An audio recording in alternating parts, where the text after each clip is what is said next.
Welcome to Wealth Beyond the White Coat, a show where we dive deep into the world of financial freedom for dentists and medical professionals. I'm your host, Deren, a dentist with a passion for uncovering the strategies that lead to a prosperous life beyond the office. Every episode will explore the avenues of alternative investing, tax mitigation, and secrets to build wealth that the textbooks don't teach you. Whether you're looking to enhance your financial literacy, discover new investment opportunities, or simply find a better way to manage your money, this is the place where your financial health is the core of our conversations. Welcome to Wealth Beyond the White Coat, where your journey to financial clarity and freedom begins. All right, welcome to Wealth Beyond the White Coat. This is part 2 of our conversation with John and Matt, along with my co-host Ross. We pick up where we left off last time, talking about some basics in tax planning and strategy within the business, but also some things you can do outside the business that are individual and personal to lower your taxable income.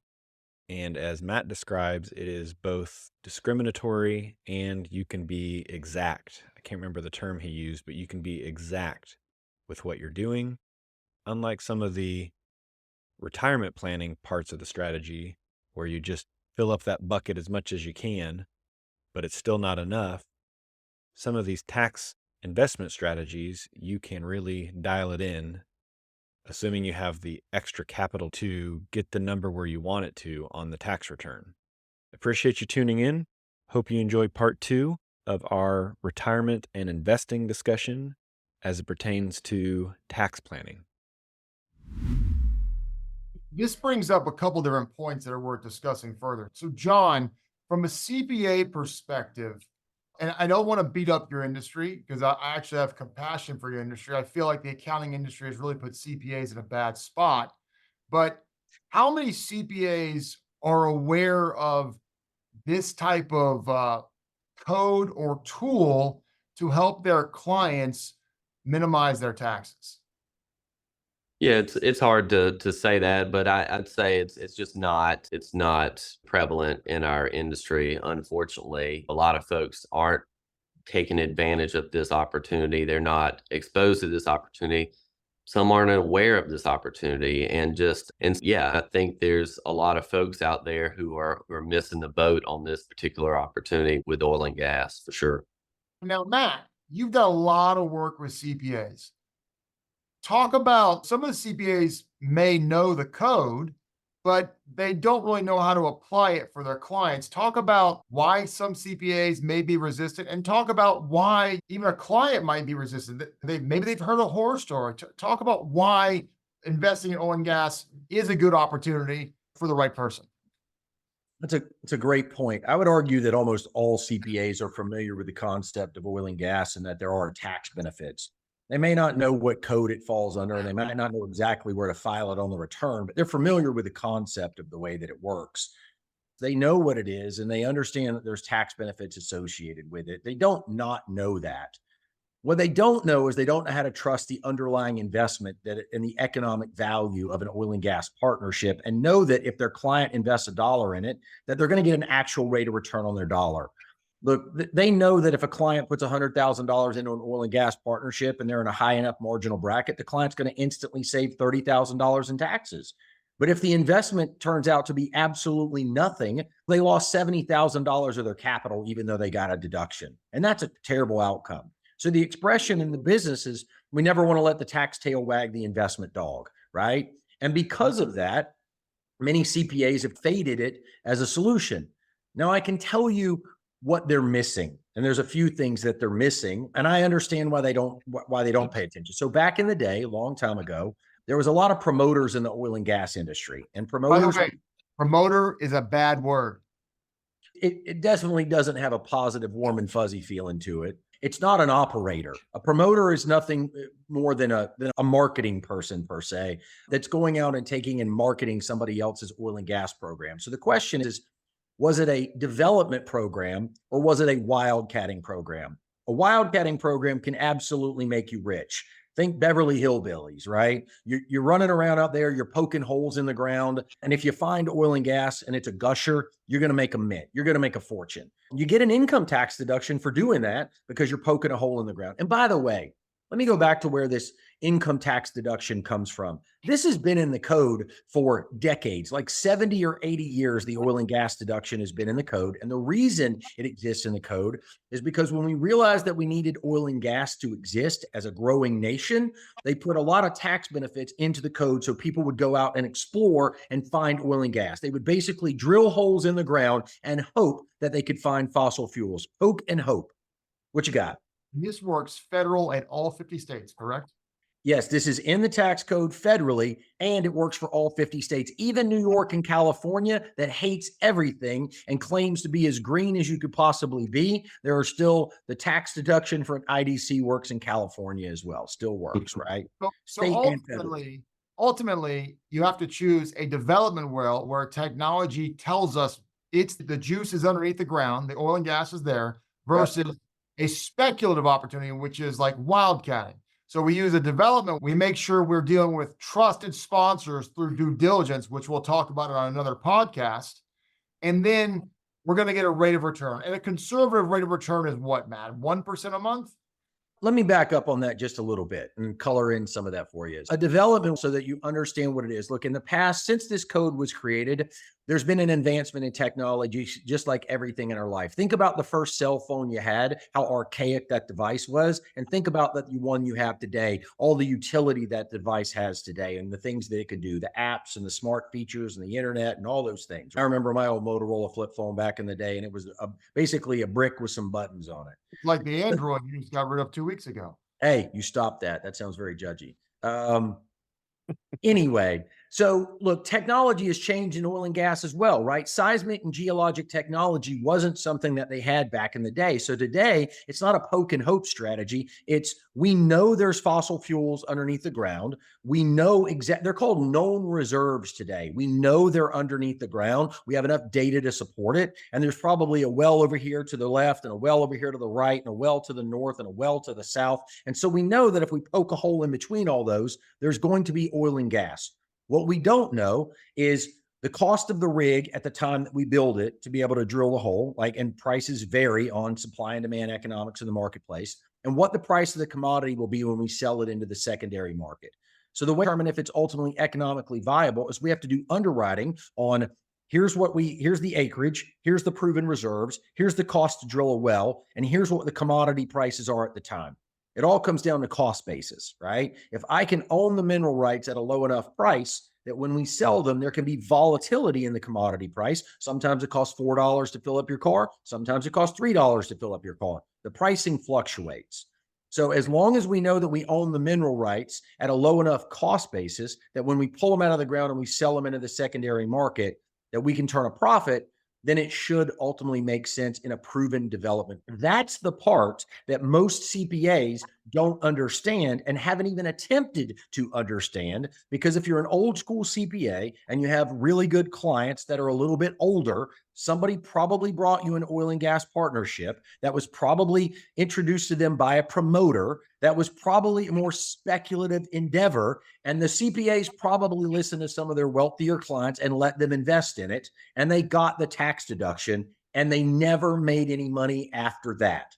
And now the CPA says that every time somebody brings them an oil and gas partnership, we ain't doing that deal because they're trying to protect their clients. And it's coming from a good place, not from a bad place. Hey, I just want to interrupt real quick and say thanks for listening to the podcast. If you didn't know, we have an associated Facebook group also called Wealth Beyond the White Coat. Over there, you can ask your questions, get feedback from group members, and have a close community of medical professionals who are likely interested in the same things as you. Whether it's alternative investing, tax mitigation, ways to keep more of your money, or even protect your assets, we're going to discuss those things in the group. Additionally, we have a private investors club called Legacy Point. As a member, you'll get exclusive discounts to preferred vendors, and you'll get access to private investments that you'll find nowhere else. Whether it's hotels, apartments, oil and gas, equipment rental, you name it, we'll be discussing those details and offering those investments to members only inside Legacy Point Group. If you want to learn more about that, please contact me or simply email info at legacypointgroup.com or go to the website legacypointgroup.com. And Wealth Beyond the White Coat podcast listeners get an exclusive discount if you use the code WealthBeyond.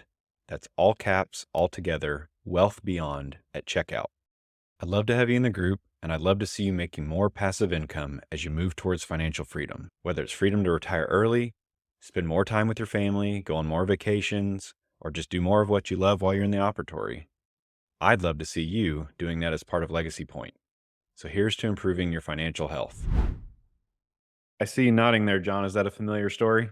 It is a very familiar story. It's funny. Just this past tax season, we have somebody that reviews work here, and he's probably been in the business 40 years. And I love him for the fact that takes a lot to earn his trust and things like that. But when he kept seeing these oil and gas K1s come through, he kept challenging me on it and why we're doing it and all of this stuff. So it was a good debate. It was a healthy debate. But in the end, when we were able to lay it out for him, he's a believer now. But it's just good to have that kind of debate. But yeah, he's been in the business, seen a lot, and was very apprehensive about seeing some of this stuff come through. We will talk more about oil and gas on another episode. But before we wrap up here, John, let's talk a little bit about on two things that everyone probably wants to know a little bit about, that kind of more low-hanging fruit. Talk about the home office deduction, talk about buying a car and getting a deduction if you're a dentist or a physician.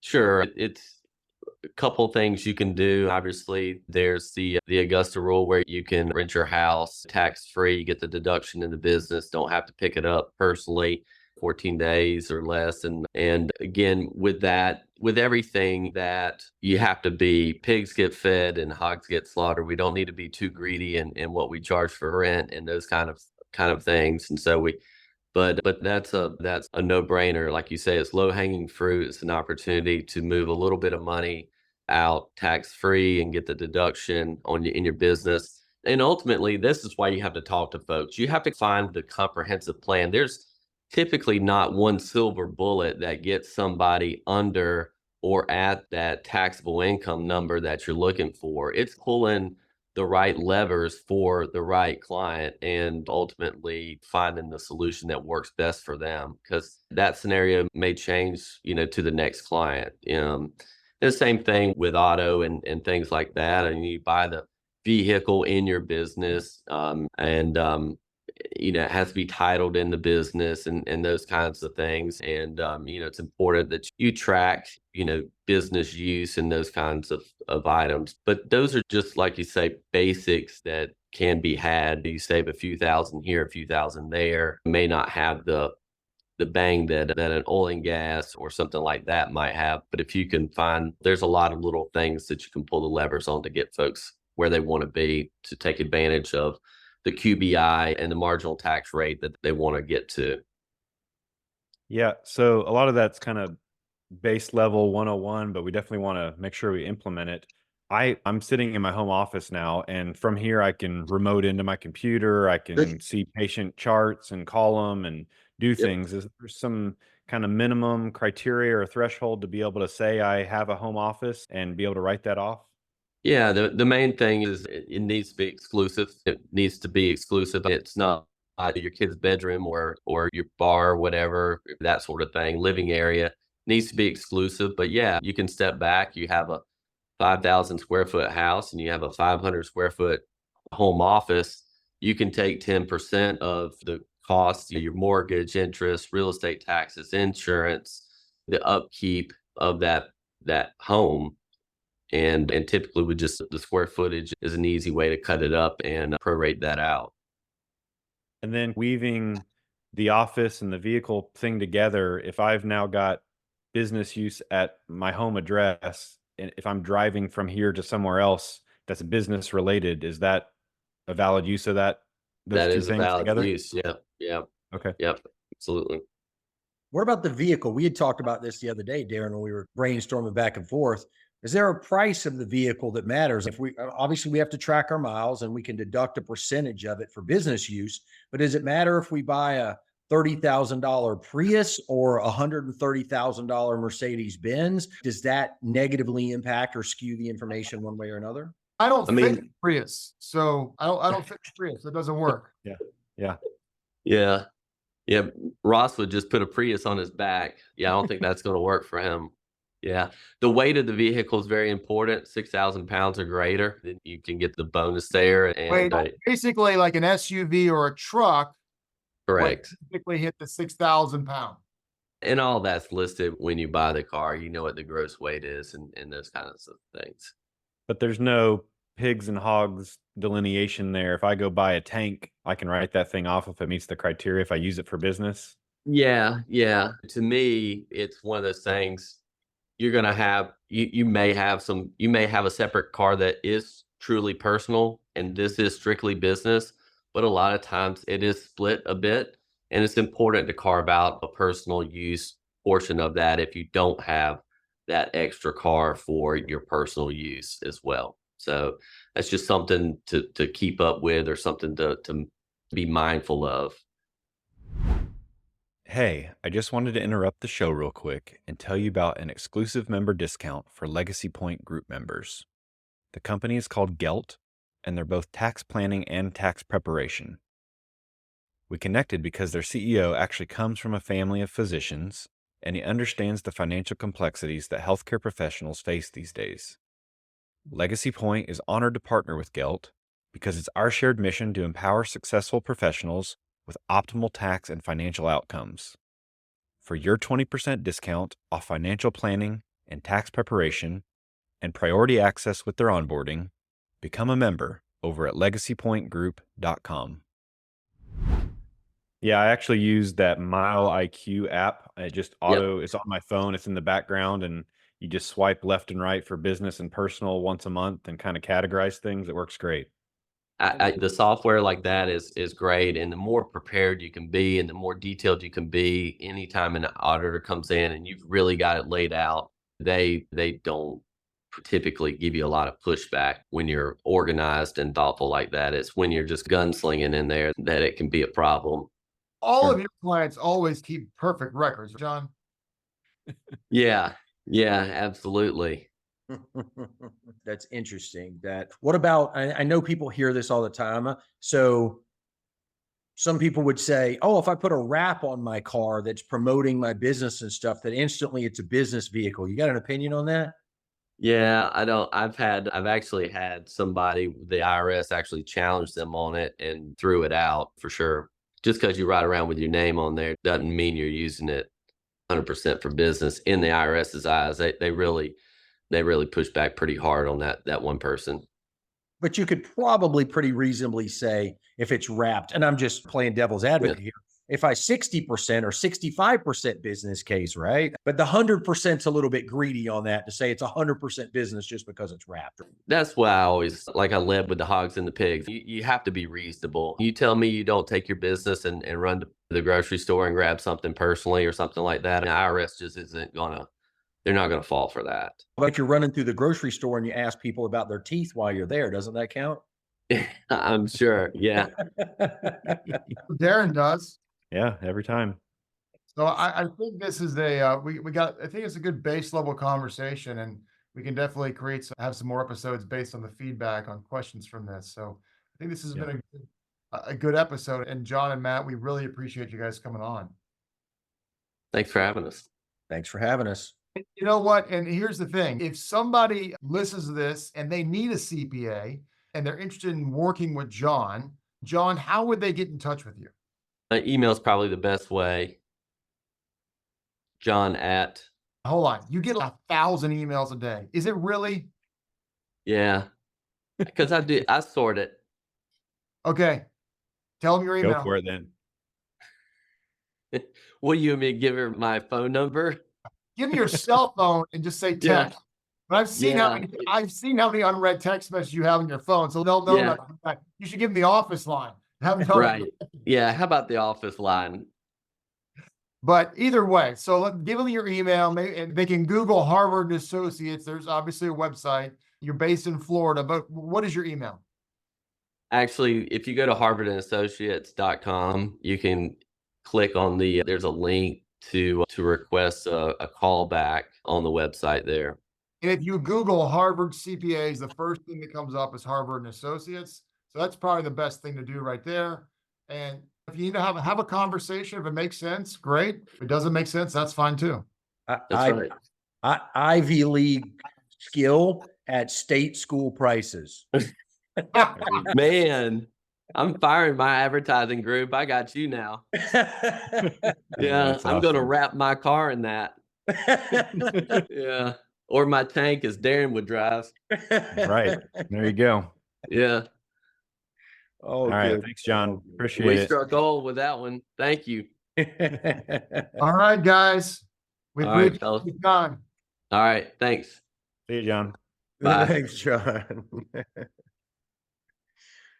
Thanks for listening in to Wealth Beyond the White Coat. Your time and attention mean a lot to us.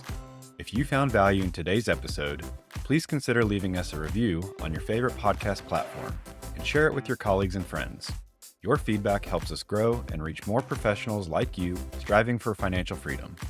Until next time, keep pushing the boundaries of your financial health. Thank you for joining us on this journey to wealth beyond the white coat.